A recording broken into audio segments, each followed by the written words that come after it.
গত 5ই আগস্ট বৈষম্য বিরোধী ছাত্র আন্দোলনে যোগ দেওয়ার জন্য আমার হাতে যে চিঠিটা, এই চিঠিটা এটা একটা কপি। এই চিঠিটা লিখে আন্দোলনে যোগ দেয়।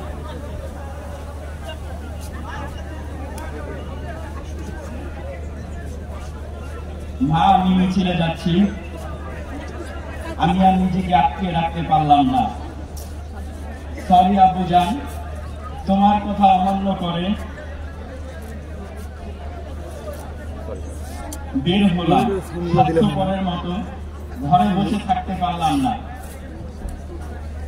আমাদের ভাইরা আমাদের ভবিষ্যৎ প্রজন্মের জন্য কাপড়ের কাপড় মাথায় বেঁধে সংগ্রামে নেমে যুদ্ধ করে যাচ্ছে, অকাতরে নিজের জীবন বিসর্জন দিচ্ছে।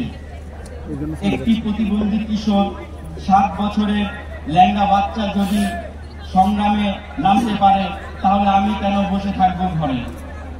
একদিন তো মরতেই হবে, তাই মৃত্যুর ভয় না করে স্বার্থপরের মতো ঘরে বসে না থেকে সংগ্রামে নেমে বীরের মতো গুলি খেয়ে মৃত্যু অধিক শ্রেষ্ঠ।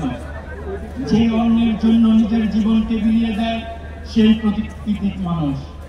আমি যদি বেঁচে না ফিরি, তবে কষ্ট না পেয়ে গর্বিত হইল। জীবনের প্রতিটি ভুলের জন্য ক্ষমা চাই।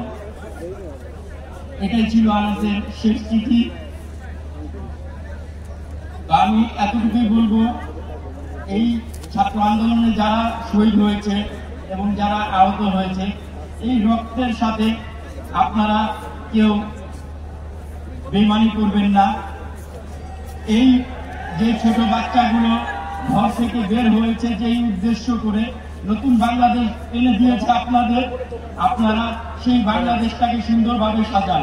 এটাই আমাদের শহীদ পরিবারের সবার। আসসালামু আলাইকুম।